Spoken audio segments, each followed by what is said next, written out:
Right, ready to roll? Cool. Okay, good evening everybody and welcome to this evening's Overview and Scrutiny Committee. We seem to be slightly light on the ground. We are core, we only need 4 plus me, so it's 5. So that's all right.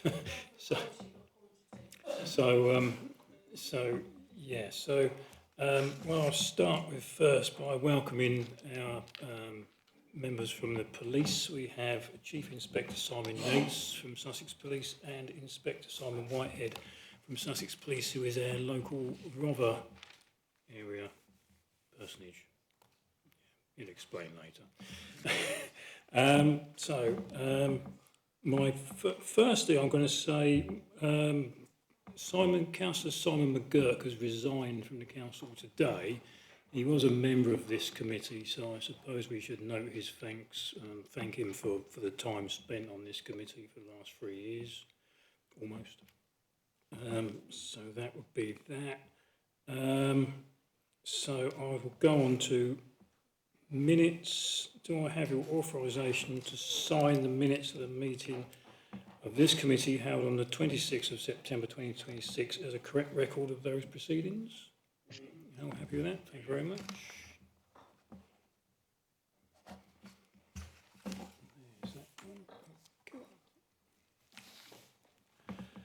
Right, this might take some time. Apologies and substitutions. I'll leave this one to you, Louise. Thank you, Chair. Apologies received from Councillors John and Mary Barnes and also from Councillor Thomas, but no substitutes present. And Councillor Cook and Burton, I think. They're online, Chair. They're online. Oh, yeah, of course they are. Of course they are. Sorry. Good evening, councillors. And Councillor Maynard is online as well. Thank you. Additional agenda items, there are none. Disclosure of interest and dispensations. To be honest, I can't see that there would be. No. Oh.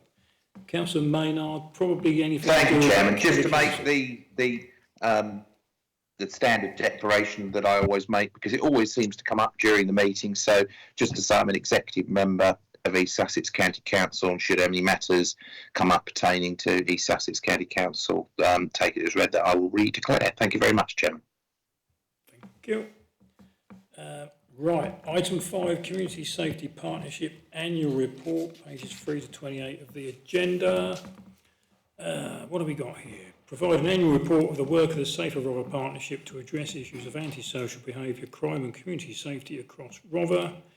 Our recommendation resolved that this committee make any recommendations arising from the report to the Chair of the Safer Rother Partnership for consideration and to the Council's work in relation to antisocial behaviour, crime reduction and community safety be noted.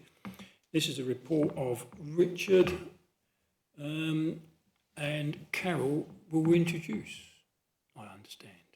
Thank you, Carol. Thank you, Chair. This is our annual report of the work of the Safer Rother Partnership, which is a community safety partnership, and you'll see from the introduction the history and background and our statutory responsibilities as a council and a set of responsibilities for us as responsible authorities, along with the police, the fire service, East Sussex County Council, Probation Service and NHS Sussex. You'll see in paragraph 4 that Councillor Jimmy Stanger is RDC's nominated representative as chair of the Safer Rother Partnership, and he's also co-chair of the Joint Community Safety Partnership Board. We have the tastings. Councillor Delaney is a portfolio holder for community safety, wellbeing, equalities and age-friendly communities and member training champion, and Councillor Christine Bayliss is the Council's representative on the board of the Police and Crime Commissioner. In terms of the performance of the Safer Rother Partnership, this report covers the period 2025-26. Paragraph 3 includes the information that we've got around legislation, which you'll see in Appendix 5. Paragraph 7 explains that the Community Safety Partnership receives a grant from the Office of the Police and Crime Commissioner on an annual basis. And this year we received £35,077 in 25-26, and we've been informed by her office we'll receive the same amount for 2026-27. Paragraph 8 lists the priorities of the Community Safety Partnership, 2025-26, which are business crime, including shoplifting, the DIS scheme, and working with local businesses around things like violence-related risk, and also rural crime for businesses, theft of farm and large plant machinery, and cross-border crime. Working with young people and agencies to reduce the impact and occurrence of antisocial behaviour on crime on young people. That includes young people as victims of crime as well, and work with children's services around contextual safeguarding. And drug-related harm, both local drug supply and county line supply, including the work we do with other agencies around cuckooing, and you'll see some further information about cuckooing within the report, and working with partner agencies around drug treatment and support, and the positive impacts that can have on reducing crime and antisocial behaviour. You'll notice that we still include work around domestic abuse, violence against women and girls, prevent, which is the counter-terrorism agenda, hate crime and road safety as a focus of the work of the partnership, but is not highlighted here as a specific priority with objectives. But that's part of our day-to-day work, but really important areas that we cover as over the work of the partnership. At section 10 talks about the range of meetings that we have, that the council is present at and leads, as well as facilitates and fully participates in, a range of multi-agency meetings with our police colleagues and other agencies. And there's a list there including cuckooing, domestic abuse, child and adult exploitation, high and medium risk antisocial behaviour in hate crime cases, and modern slavery work. We have regular meetings on those subjects, as well as professional and safeguarding meetings on a case-by-case basis. And the fire service leads and runs the work across Hastings and Rother on road safety, and coordinates a multi-agency road safety meeting, which looks at education and enforcement. From paragraph 11 on, it talks about the additional work of the council and partners around serious and organised crime, multiple and complex needs, community tensions and protests, shoplifting and other business crime types, and civil work around parking enforcement, fly tipping, criminal damage and fire setting. And all those areas of work have been covered by the work of our Joint Action Group, which is a multi-agency operational group that meets on a monthly basis. In 2025-26, the Home Office made a formal request to the Chief Executive of the Council and the Chief Constable of Sussex Police to undertake two initiatives, one in the summer of 2025, called the Safer Summer Streets campaign, to work in town centres, and the Home Office identified Bexhill and Rye as the two town centres they wanted us to work in, and then the winter of action, December and January, December 25 and January 2026. And there's a report that's been compiled by my police colleagues with some additional information in Appendix 2, where you can see how successful those schemes were. And there was no real additional funding provided for this. It was about the council, the police and other agencies working together, and the police identifying additional resources. And for the winter campaign and the summer campaign, the Community Safety Partnership provided some funding to assist police in that, alongside the any funding they got, but nothing from central government, so it wasn't a funded programme. But having said that, incredibly successful, and I think shows the strength of partnership working locally and the communication that we were ready to go and had ideas to do things even before the Home Office asked us to do them, because we'd looked at what was required. I draw your attention to paragraph 15, which explains the internal work within the Council of Environmental Services, Licensing and Community Safety staff. We continue, as we have a shared service for environmental services, licensing and community safety to work across Rotherham and Wealdon. And although I have a counterpart in Wealdon, I am also involved in antisocial behaviour and hate-related work in Wealdon. But there's a list there of the work that we do around antisocial behaviour, risk associated and community safety associated with events, licensing and antisocial behaviour. And there was a project run in environmental health this year around health and safety, and across Wealdon and Rother, visiting betting shops and convenience stores to talk about safety for staff, reducing incidents of aggression and violence, and promoting the DISC scheme.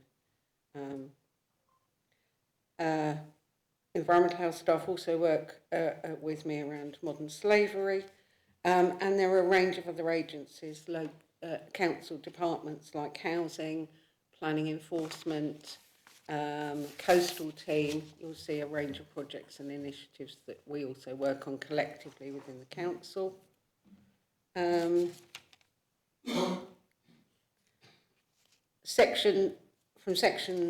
Paragraph 19 on, there's a description of data around reported crime. That's crime reported to the police. The data that we get as a community safety partnership is done quarterly, which is why the data set is to the end of December 2025. The police have access to data on a daily basis. So the figures might vary slightly if you ask additional questions.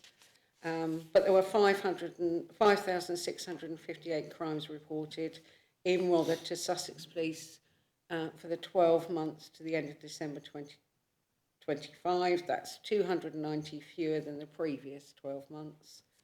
And there is a mixed pattern across Sussex as a whole of increases and decreases in total crime. I've listed a number of crimes here in paragraph 21. You'll see that there are some crimes that have increased and some crimes that have decreased. Largely we fit in a pattern with other areas of East Sussex, but we have done, and I'm sure Chief Inspector Yates will explain how pleased he is with the data that we've got for crime and antisocial behaviour across Rother. There's a section on the number of antisocial behaviour reports. In terms of ASB nuisance, that's a very similar pattern of an increase to other areas across East Sussex. ASB personal, we would expect a smaller reduction because some of the cases that we work on are quite difficult and complex. And we're achieving some success, quite significant success with those cases. And you'll see in paragraph 24 the number of high and medium risk cases we've worked on a monthly basis. We have a multi-agency meeting where we look at high and medium risk cases, and that gives an example of the type of cases we've worked on. There's a couple of examples in the appendix as well, one of which involved the mediation service. And the community safety part, you'll see in paragraph 12, the community safety partnership has contracted with Mediation Plus to provide a mediation service for neighbour disputes and also a time to talk service for intergenerational disputes. And you can access that information via the council's website. People can self-refer or as a councillor if you come across someone who's having problems with antisocial behaviour or intergenerational issues, you can either support someone to refer to mediation or refer them yourself, and it's a free service.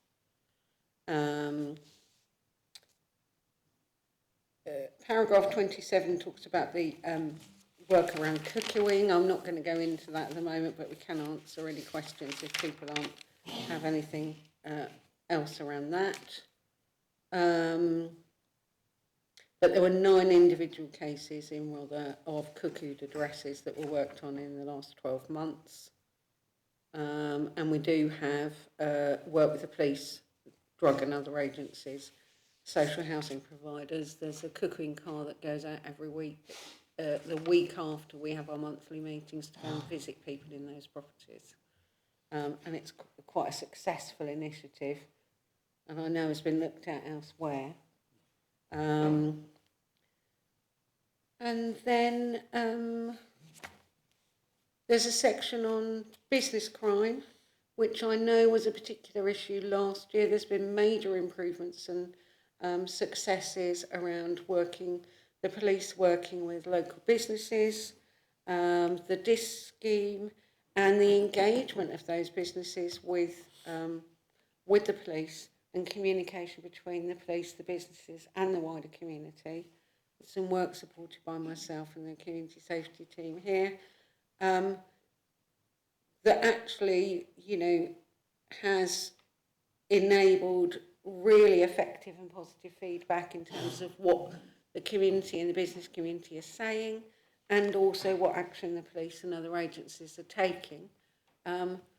And that's significantly decreased the amount of shoplifting, and also increased the trust and confidence to report, and the understanding of what action the police and the partnership agencies are taking in terms of dealing with business crime, shoplifting and antisocial behaviour in our main town centres. The priorities for 2026-27 in paragraph 31 are going to stay the same. We made a decision at the JAG that they will stay the same for 26-27 as they are in this report for 25-26.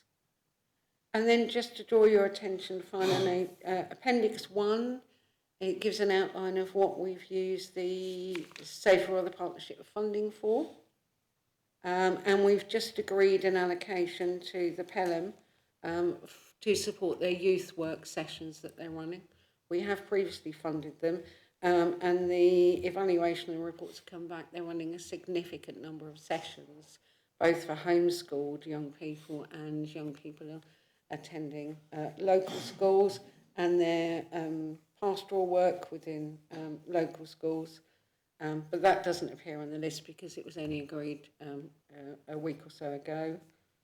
And then the other appendices, which I haven't talked about, is Appendix 3, which lists the priorities for the partnership, what our priorities are for the joint board, what the Police and Crime Commissioner's priorities are, and Sussex Police priorities. And when we evaluate what we need to be doing locally, we look at the highest threat, harm and risk, and we also take into account the priorities both of the funder from the PCC's office, but also what our communities are telling us and what are policing priorities. So there's a lot of work and consideration that goes into identifying what the Community Safety Partnership priorities are. That's all, Chair. That's all. That was it, was it? Thanks, Carol. What do you want to do? How do you want to play? Do you want to ask a question now, or should we hear from the police and see what they've got to say? Yeah?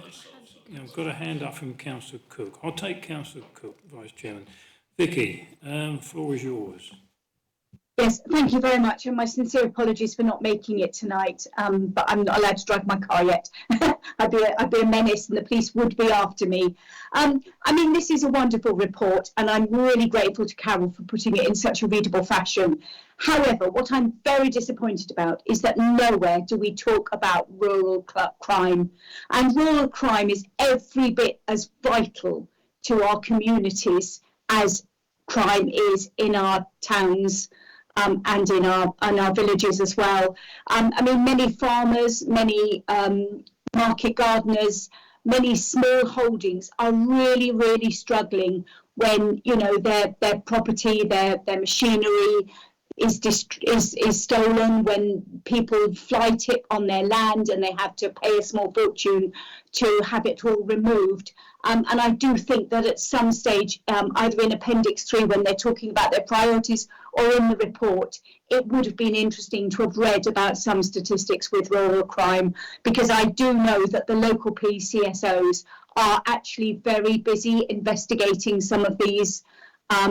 So although I applaud what you have been able to do, particularly with shoplifting problems in Bexhill Town Centre, you know, I would still like a nod to some of the rural crimes that have been going on. Thank you. Thank you. Have you got an answer on, I know that if some, I've sort of in places there's sort of, the rural crime was one of, you know, under business crime. So obviously, you know, that's for the farm equipment. Would you be looking at sort of almost commercial fly tipping as well? That would be as well, because that sort of comes up on the news quite a bit, doesn't it? And I suppose, as Councillor Cook, sort of countryside crime. Yeah, Chair, some of this, as sort of on, I think it's paragraph, early on in the paragraph 8 really is our priorities. Above that, where we, no, a bit earlier than that. What I'm trying to say is the rural crime team is important to us, so much so that the PCC and the police invest in a rural crime team, which is a total separate team of around 30 individuals that support and the rural crime and everything that comes across, whether that be burglary, whether that be fly tipping, whether that be sheep worrying, whether that be badger trapping, anything that may come is separated. So a bit like violence against women and girls, a bit like domestic violence, there's other pots of funding for the Community Safety Partnership. So DISC, as an example, is used by farmers and is supported by the Community Safety Partnership. But as its whole element as a priority, you can imagine by the funding that we've got, it doesn't stretch everywhere, and there are other funding pots that are allocated to these crime types. So I really appreciate the point, but actually they are significantly funded and funded by the Police Crime Commissioner and Sussex Police, but just separately away from the Community Safety Partnership. Thank you. Thank you for that explanation. That's very helpful. That answers that question then. Sorry, Chair. Councillor Creaser.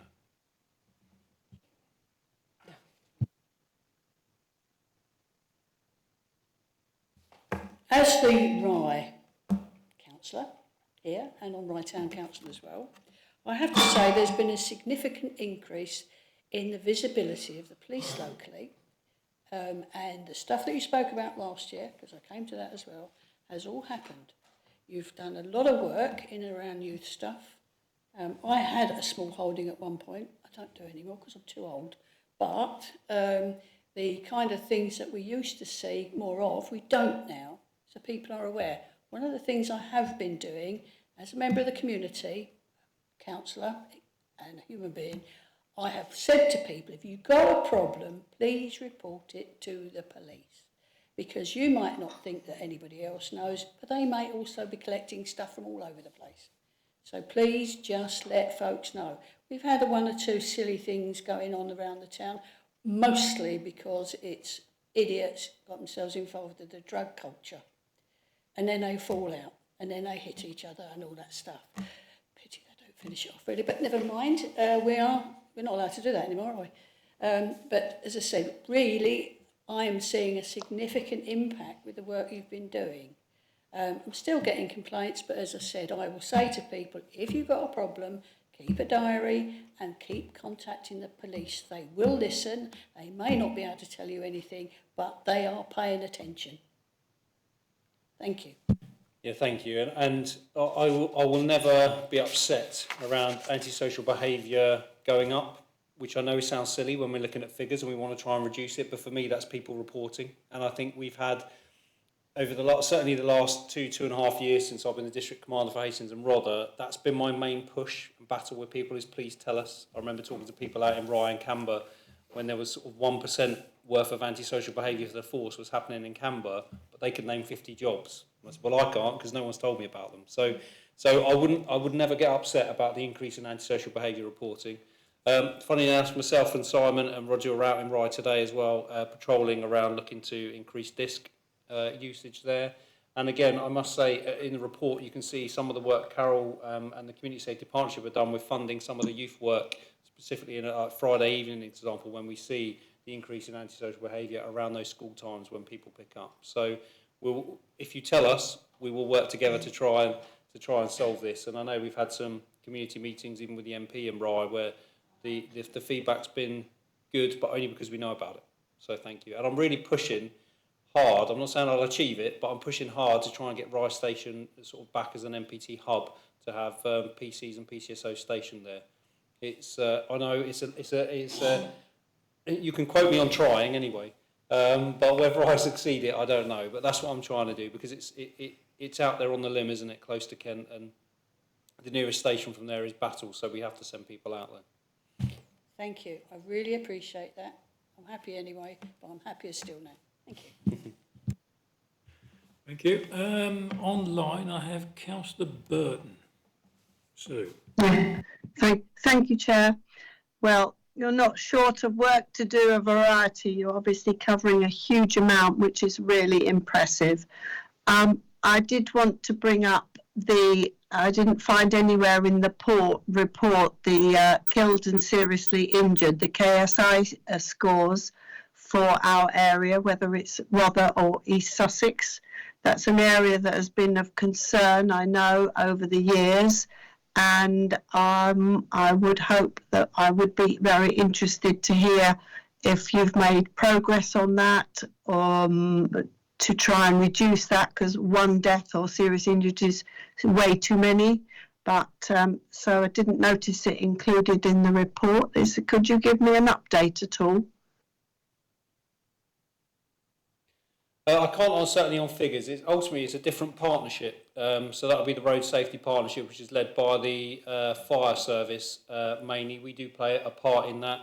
It's still obviously a huge focus, analysed every year. Op Downsway starts next year. Op Crackdown still runs for those reports, but it's a different partnership that deals with that aspect of, because it's really focused on the road as opposed to every other bits of safety. That's all.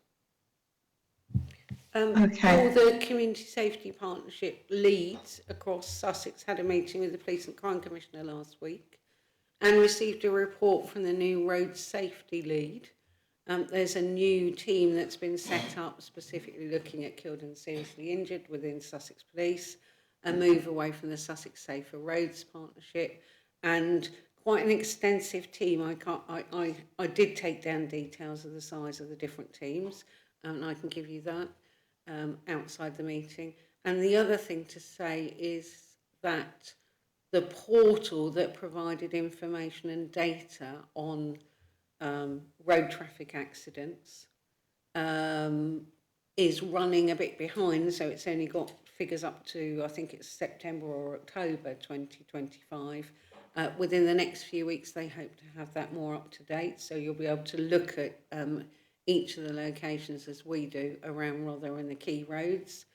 And the fire service hold quarterly meetings with a wide range of partners, including the police, the council, the Community Safety Partnership, East Sussex County Council, and we look at both national, local and pan-Sussex campaigns in terms of education and also enforcement.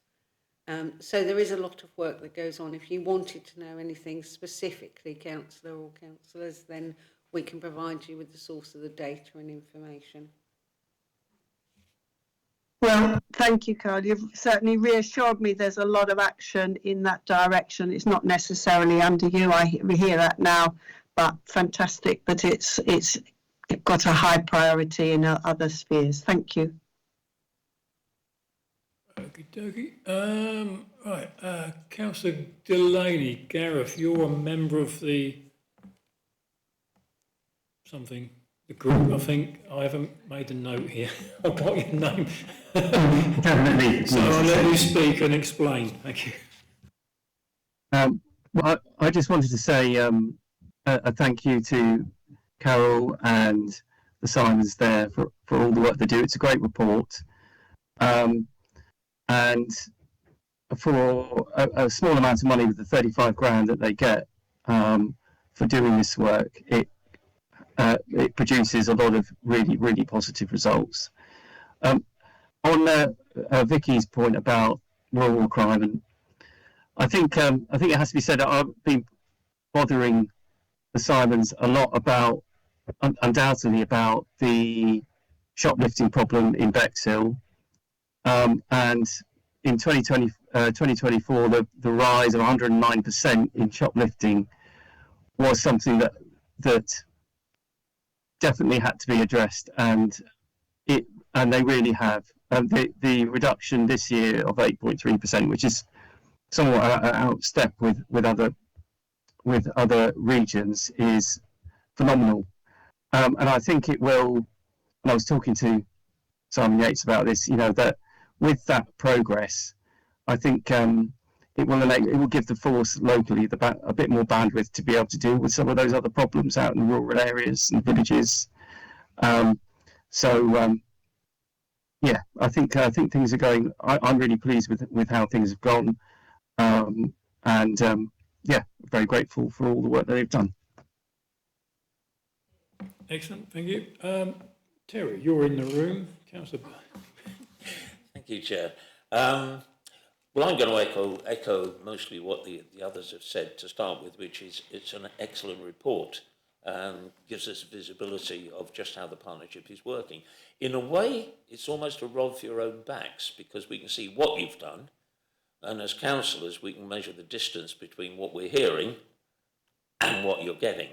And I've got not a problem, but anecdotally, councillors are often approached by people talking about antisocial behaviour, neighbours doing this or neighbours doing that.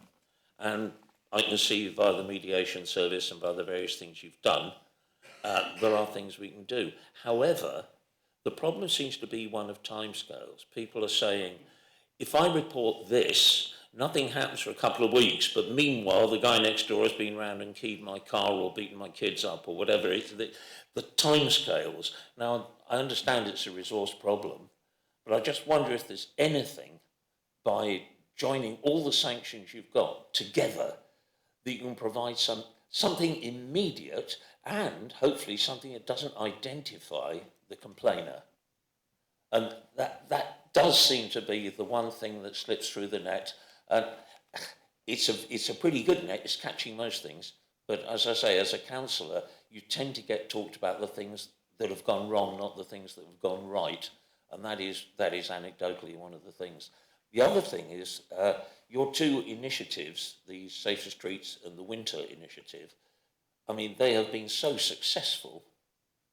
All that says to me is if only you guys had the money to put a similar amount of effort in, not just for 1 week in summer and 1 week in December, but all the way through, that there's never been a better justification for how well that would do. So it's a shame that the government kind of declare, let's do that this year. It strikes me that you're on top of the situation and you're far more likely to be effective if you declare when you're focusing on a particular area or a particular type of crime. But again, echoing, excellent report, marvellous visibility, but as I say, it does show where the leaks are, and antisocial behaviour does seem to be in urban. This is mainly urban. What we all know about is state-based, but there's some very violent people out there, and there are a lot of people who say, "Oh, I'm not going to report that." So anything you do to shorten those timelines and to make it visible would be very welcome.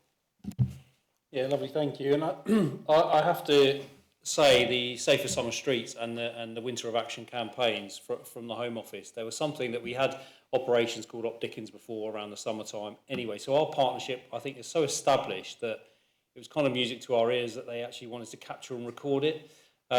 We've locally, certainly East Sussex, but Hastings and Rothes specifically also led the force in their response to it. So in the engagement, in the activity that we were doing as a partnership, we've increased our civil powers. So community protection warnings, community protection notices, as an example, has been increased on that as well. So there's been, and I must say, as I say, for funding wise, you make a valid point. We make a rod for our own back, I think, don't we? Because you look at what you've achieved for £35,000 and a little bit of extra police funding, and you think, wow, that it is significant. And the Community Safety Partnership has certainly funded some of the boots on the ground for the officers as well for those campaigns to make sure we were visible every day.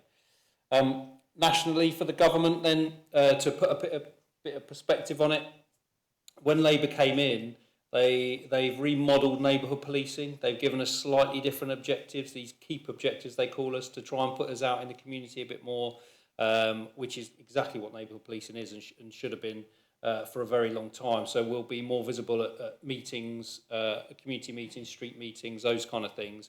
We're measuring all our engagements. So actually every time we have contact with someone, we're trying to measure that. So we have those kind of reports for the government as well, and the Police UK website will give you a named officer for every ward. So you'll be able to know who's on your ward, see some of the crime stats that are going as well. So it's there for you. Also, what they've done is look at, to answer your very first question around be it a more timely response, is every response to every conversation or call or email to the police gets logged. Even on disk, will get logged with a risk assessment of how risky it is. If it's immediate, we'll be there within 20 minutes is the time scale we get measured on. If it's almost immediate, it'll be an hour. So that might be something that's quite serious, but the suspect's just left or something like that. So we've got it's still serious, we'll get there within an hour. And it gradually goes down. So the neighbourhood policing aspect is timed as a 3-day response, effectively. Obviously, we try and get there before 3 days, but it's a 3-day response. And what we'll try and do for that is make sure actually it's your local PC and PCSO that know the area, that know the people, deal with that.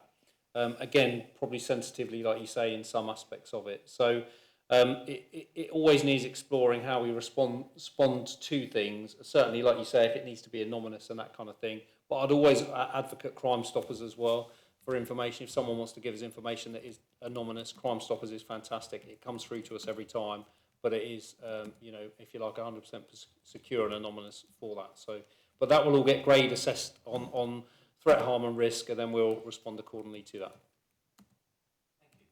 The other thing to say, Councillor, if you get reports, you or any other councillor get reports of antisocial behaviour from local residents, we're not sure when the report comes in, we do an assessment to find out whether they've reported it to a landlord or they've reported it to the council, the police or any other agency. We can deal with things confidentially.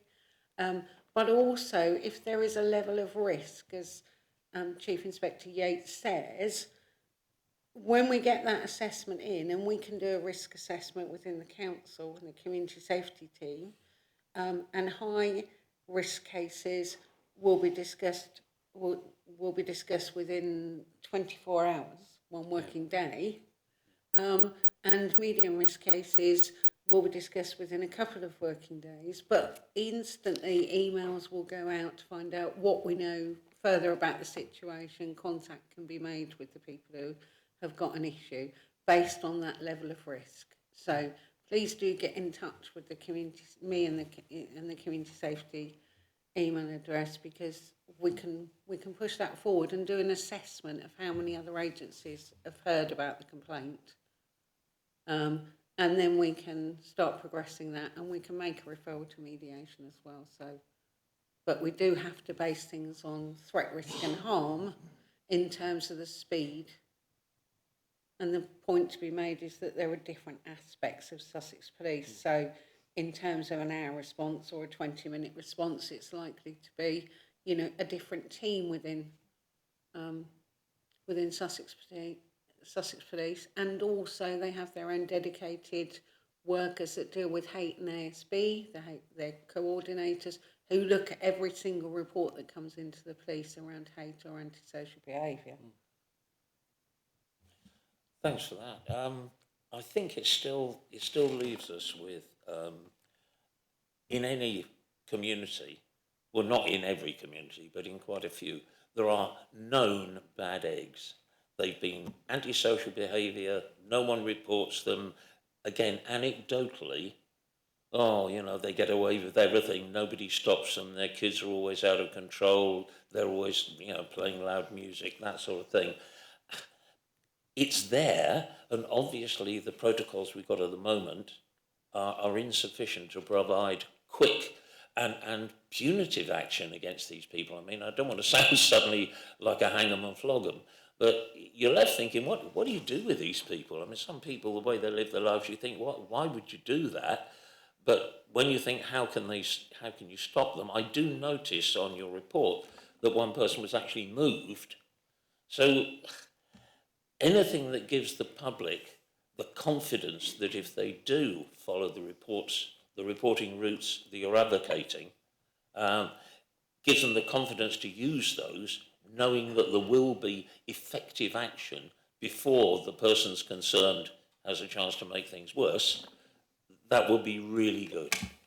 I think that's where community protection warnings and notices come in, because actually a community protection warning, as an example, we could have a couple of anonymous reports and we could issue someone with a warning, say if you continue playing that loud music, revving your engine, fixing cars on the street, whatever it may be, that low-level antisocial behaviour, if you continue to do that, that may lead to something else. And when someone then gets a community protection notice, actually there's a power of arrest, and it just escalates and escalates. So that warning, if you like, I think is what bridges the gap. But I don't disagree with you. There's definitely still a gap in the intelligence that the community know and the intelligence that we know to get that rapid response. But it's about us, I think, if we do issue one, and when we issue one, to publicise that, and even just let the councillors know, so people know actually, oh, well, this has been successful, this has worked. So then people get confidence in reporting. That's really good to hear. Thanks. Right, Councillor Clark, Charlie. Thank you, Chair. I wanted to discuss in some detail the shoplifting that happens in shops. I'm very pleased that you've managed to bring the figures down, but in the ward that I represent, which is Pebsham and St Michael's, we have a co-op, local co-op, open to 10 o'clock at night. Now, I'm wondering how precise their figures are about the numbers of theft, because like, if 2 or 3 little lads come in and distract the staff and pinch a few chocolate bars, or what often happens is somebody runs in, grabs one bottle of wine and is out the door in 2 seconds, or a pinch a couple of ready meals. Now, do you expect the manager of that shop to record every single theft, and so you get a true figure, the amount of theft from that shop? And the other thing is, I have spoken to one of your officers. They have a lot of young staff who are often on duty in the evenings, so I encourage the officer to pop in when they're coming past during the evening, just to show a bit of support and make them feel supported, you know, which I understand she has been doing. It's quite stressful for the staff working in these shops to be vulnerable against theft because they're told not to intervene, you know, because they might have a knife or something. But I just wonder whether these shops report the minor theft as well, the larger theft, so you get a really precise figure on theft. The simple answer, albeit anecdotally, because I don't work in those shops, is no. And I know that from a conversation I've had with a retailer today where they didn't report something that happened over the weekend where someone almost walked out with £300 worth of stuff, but because they got the stuff back, they didn't tell us about it. Well, the trouble is that person had the intent to do it and probably actually has still committed an offence. So I would say no. We've done a lot of work. So we had an operation called Op Stopwatch. And we did a lot of work with some individual retail premises that we knew were having problems. And actually some of those problems not only related to shoplifting, but also the education of staff. Now, it's difficult because it's not my responsibility to educate a retailer on how to, you know, look after their staff and make their staff feel safe. But as a community and a community safety partnership, we will do that. And the introduction of DISC really helps because that shares quick time information through messaging of, you know, who's about in the town. We'll also send information to say, look, PC Toby Young's in the town today. Shout up if you need anything, so we'll provide that reassurance. Then what we've done is try to work with the retailers themselves and their managers to say, look, these are the problems that you're having. Your staff aren't challenging. We might arrest people and then we weren't getting any evidence from the retailers, so we couldn't prosecute. So we're trying to work in partnership with Carol and her team, and actually with the local policing minister as well, and with the retailers to try and create this really, and the councillors actually, Mr. Delaney and Ms. Bayliss that isn't here today have really challenged us in a really good way to work together as a partnership to try and resolve some of these problems. As a result, you can see the figures have come down, but I think antisocial behaviour is reduced in the town as well. People feel safer. Some of the lone workers, certainly some of the younger women and girls that were working in shops by themselves, feel a bit safer. We've held events and given things like personal safety alarms to individuals. So all I would say is, to answer your question is, no, I don't think they report everything minor, which is why we don't build up our picture. But DISC is there to do that. You don't necessarily have to report a crime. You could write and inform us all on DISC that so-and-so's walked in. Even if it's 3 young lads have just walked in and nicked four whatever, people will know that that's taking place and that's logged. And then if they can upload any CCTV of that, then we can try and identify these individuals as well. So we'd certainly always encourage that. We'd always encourage to be visible in the shops as well, and we'll go around. And again, as councillors, if you know that that's taking place in premises and you feel they're not reporting, we'll take some time out of our day to have that conversation with them and higher up their retail food chain, so to speak, as well, to make sure that the workers are supported, because we don't want people feeling unsafe in the community. Just a quick point, yeah, and also they can help themselves. The co-op used to lose a lot of alcohol, like vodka and stuff, but they've now got that in a lock. So if you if you buy one, they have to unlock it to give it to you. So that reduces the bottles of scotch and vodka going out the window. And the other point I wanted to make was, from the knowledge I have speaking to local officers, people committing most of the crimes are not from my area. They've come from elsewhere and targeted that shop and then gone. They're not necessarily local residents of my ward, which seems to be a trend. Yeah, and we've been obviously working on the new tagging system that came in that the Police and Crime Commissioner has funded this year. We've had a couple of successes on that as well. So if we catch anybody, what we'll do, we can't ban them from every shop because then they can't get food.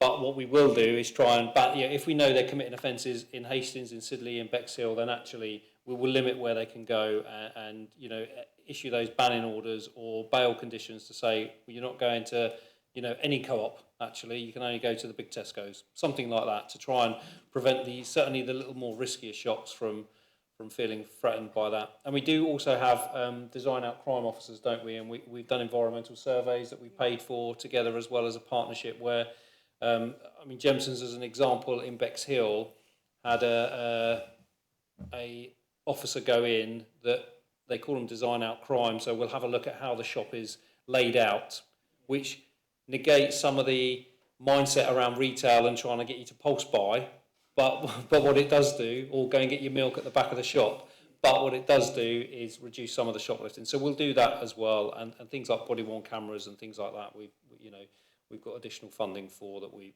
previously, but we will work with them. Excellent, thank you. Right, well, I think everybody's said everything. So everybody's happy.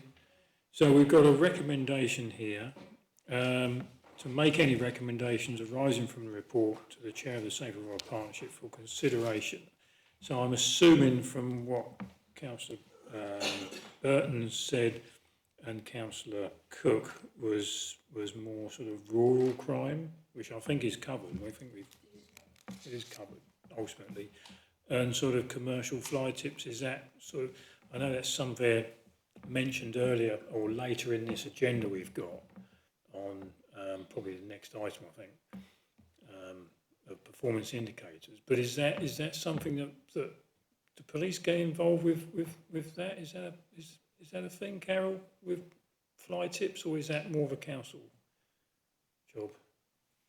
It might be Richard more than me, but there's different levels of fly tipping, aren't there? So in the report we talk about the work that environmental health do, and then from a policing point of view, which we haven't had to the level that there is in other areas, organised crime related large wholesale fly tipping, which is what grabs the headlines, and along with other rural area crimes, that's when we'd work together, the inspector and the chief inspector and I would work together with the rural crime team and other partner agencies to look at how we deal with that specific project and problem.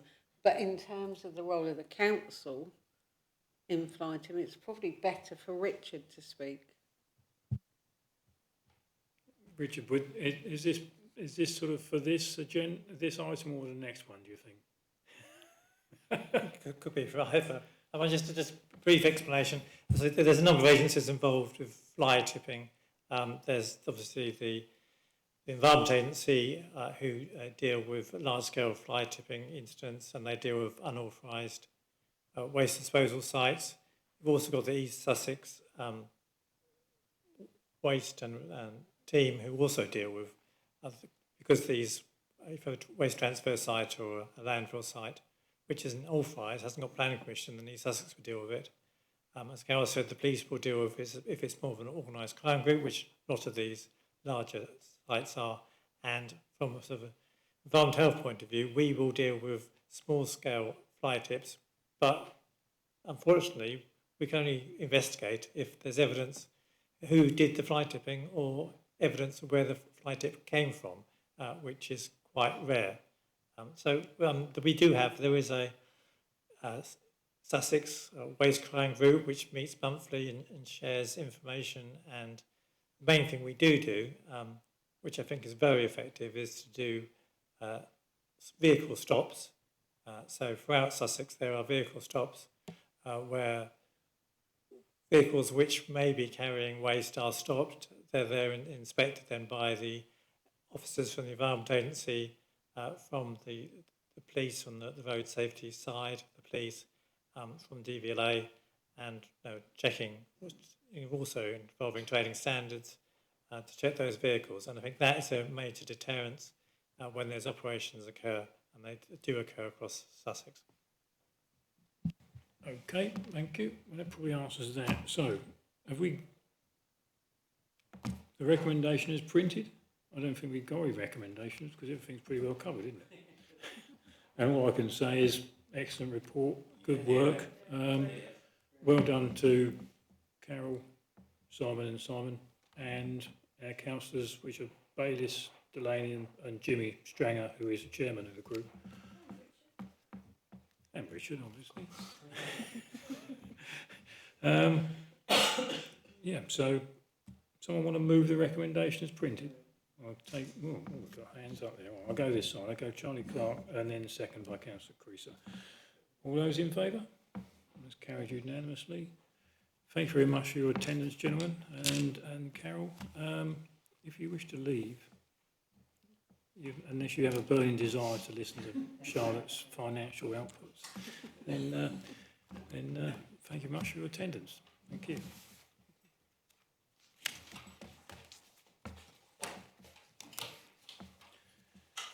Right, agenda item 6, performance report, third quarter, report of Anna. Purpose of the report.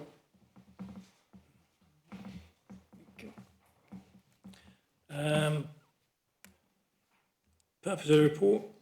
Monitor delivery of the Council's key performance indicators, make the necessary recommendations to Cabinet, resolve that this committee consider these findings and recommend any actions to Cabinet as necessary. So I'm assuming you're taking this, Lorna. Thank you, Chair. Yes, we've given Anna a holiday. We thought she deserved one, so she's not here this evening. A whole afternoon off, indeed. So as you say, Chair, this is the performance for our key performance indicators for the third quarter. I'm pleased to say there's no areas of particular concern, which is really good news. In fact, there are some notable areas of good performance. The first being FOI requests. You'll recall that was an area that was underperforming. We have put resource into that area, and it's really paying off. We're now up to 100%, which I think is a fantastic achievement in a very short space of time.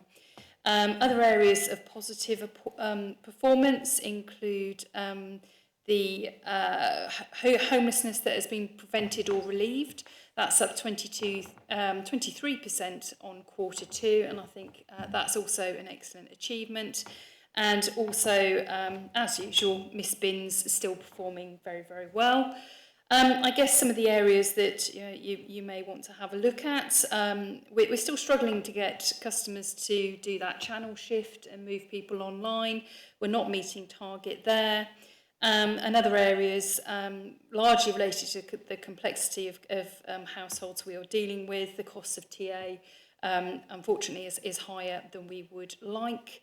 And then we're also keeping a close eye on collection rates, and I think there's some work underway for business rates, as there is a shortfall, and we're looking there to see if that's related to any specific accounts. And I believe we've also got a bit of an issue with staff turnover there as well. So that's just to flag some of the good areas and some of the areas that need some attention and improvement. But overall, I'd say it's a very strong performance, and I'm happy to take any questions if Charlotte and I can answer them, but the officers left, so we'll give that a go. Right, thank you. Yeah, Charlie, Councillor Clark. Yeah, it's always nice getting the opportunity to praise officers. Item 8, where it talks about the number of households either prevented or relieved from homelessness, that's a fantastic piece of work, because that's face-to-face meetings, going out in the community, challenging the problem, dealing with it. And if none of those cases were successful, we would put those into temporary accommodation. And you've seen that the cost of that has risen to around about £1,500. So this is a tremendous piece of work. It's also saving us money. So I'd really like to congratulate the officers on that, because I know it's always been our policy to try and do it, but we're obviously being even more successful now. So well done to the officers. Yep, echo that. Councillor Cook online. Vicky, floor is yours.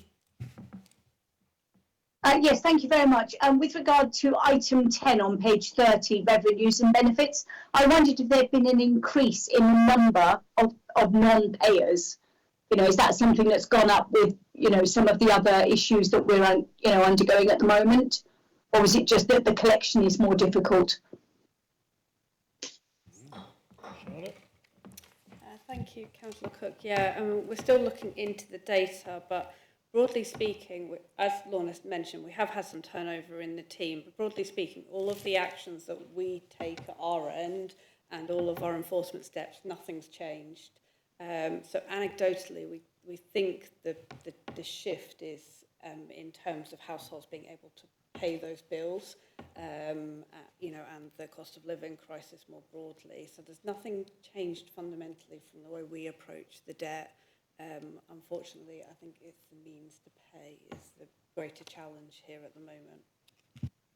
Thank you. That's brilliant, Charlotte. I wonder, a while ago, when I was on the council, I think it might have been in our last term, I know Councillor Sam Coleman pushed through a motion that we should have zero rates for people in real hardship. Has that number gone up, the number of people that are zero rate council tax?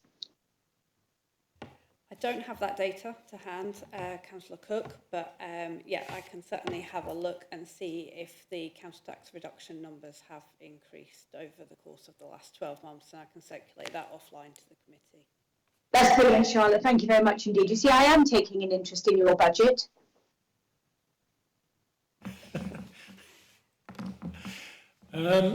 Now then, that's it. Yeah, well, I haven't got anything much to add here. Oh, Councillor Byrne, but I will say again, the sort of, if I ever report a fly tip, it's gone in literally 24 hours. Biff are really, really sharp on that. And the missed bins, are almost sort of non-existent. So we have a good contractor at the moment. I would say, and I know they're highly thought of in Canberra during the summer as well. The local chaps who work down the beach, they can clear 10 tonne of rubbish in a busy weekend, which is insane, to be honest, because that's a lot of rubbish. But there it is. Excellent from them. Councillor Byrne, Terry. Thank you. Back on paragraph 10 again. I think I read also in a report that's coming to audit next week that one of the problems was identifying where the debts were, exactly which accounts were in arrears and who they were, and therefore that impacted our ability to chase those debts. It strikes me that that's not a revenues and benefits problem. It's more of almost an IT problem. Are we printing off, or have we the ability to print off a relevant report that allows revs and bens to focus their attention where it needs to be? And if it's not adequate at the moment, are we doing something to make it adequate? I'm testing my memory here. I can't actually recall what in the audit committee states that one of the internal audit reports. It's one of the ones that I believe it's one of the ones that's coming to audit, but it's also referenced, I think, in here, having read both at the same time. I can't immediately identify which bit was in which, but definitely it states that one of the problems was identifying where those debts were, which made collection a little more difficult. That, to my knowledge, is not the issue, but I'll have to come back to the committee on it because I can't recall a specific internal audit outcome related to that. I'm not saying there isn't one, but it's just not coming to mind right now. Okay, thanks. I'll also mention the environmental health, because we've had a worry over that for a little while with the sort of food inspections, and that is sort of safety critical, if you like. But that is back up. We was told there was a staffing issue. Obviously, that's been sorted out, and now we're back up at 96%. So, again, good work and excellent. So, with that, if no one else wants to say anything, no.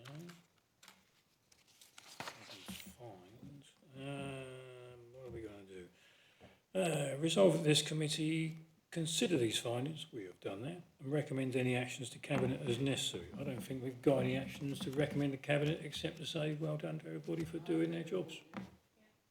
Basically, someone want to move that? I'll go to this side, shall I? Councillor Legg and seconded by Councillor Byrne. All those in favour? That's carried unanimously. Thank you very much.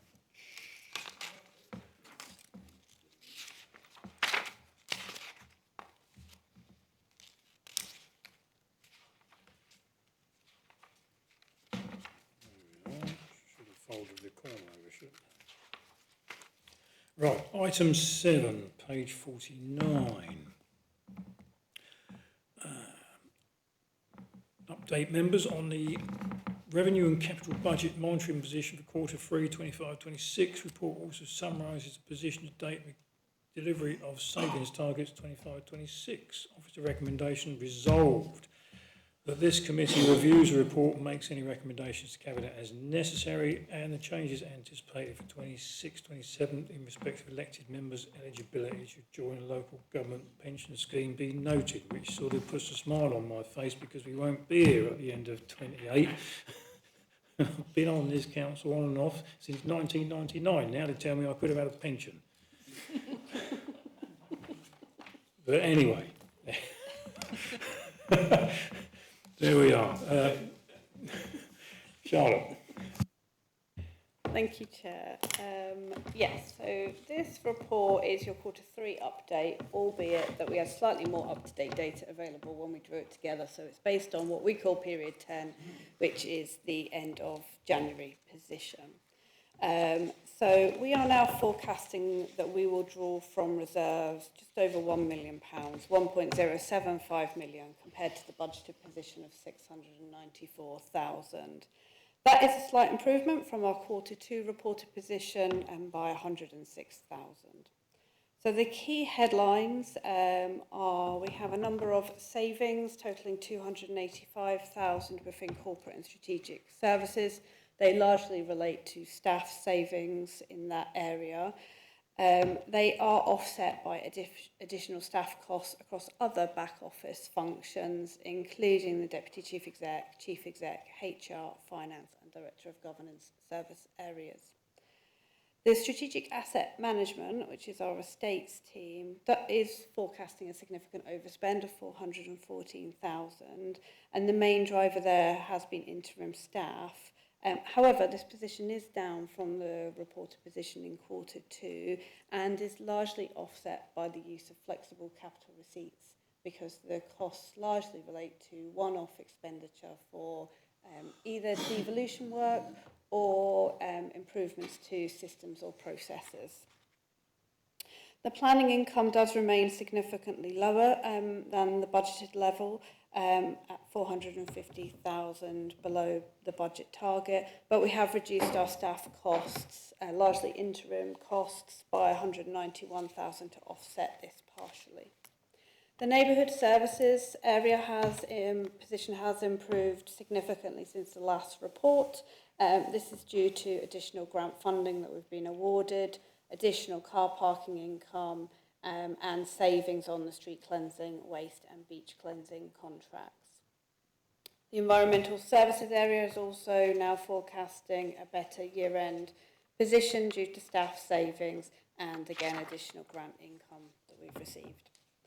You'll see in the report that we reference an adverse movement in financing costs. So these are our borrowings or our investments, the offset of the two.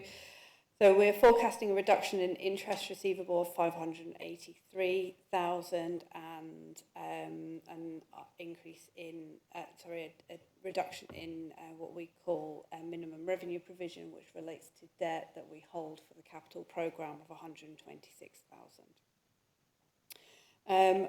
Overall, for revenue purposes, we now anticipate drawing an extra 381,000 from reserves. In addition to that, we anticipate utilising 1.057 million for the items that we've previously reported to this committee, which are one-off items. They relate to the Hermes Property Fund investment, which those of you that are on the audit committee will be well aware of. We had to exit this year, and because of accounting regulations, we have to take that loss in year. And the aborted capital schemes that have previously been reported to Cabinet and to this committee. So if those things were all to transpire by year end, our general reserve will stand at 2.87 million. There are no significant changes to the capital programme to report at this time. And finally, I'll just draw the committee's attention to paragraph 19 in the report, where I make reference to the interest payable by the housing company. At this point, we have lent the housing company just shy of £30 million of loans, and we are forecast to earn £1.868 million worth of interest on those. However, I have not built that into the forecasted figures that I've just run you through, and the reason being is outlined in paragraph 19. So those sums are due, but they will be rolled up as per the funding agreement with the housing company until the housing company is in a position to make repayments to the council. And when it does, I propose that we release those funds into available reserves within the council, but for the time being that we leave them in an earmarked reserve for reasons of prudency, really, more than anything else. And as the Chair mentioned, paragraph 20 does just touch very briefly on a very recent announcement around electors members' eligibility to join the local government pension scheme from the 1st of April. We haven't been able to cost that yet. We need a bit more detail in order to do so, but just to flag that we didn't take that into account, weren't aware of it at the point at which we set the budget for 26-27. So that will be a variance that we'll be reporting in year. Thank you, Chair. Thank you. Any questions?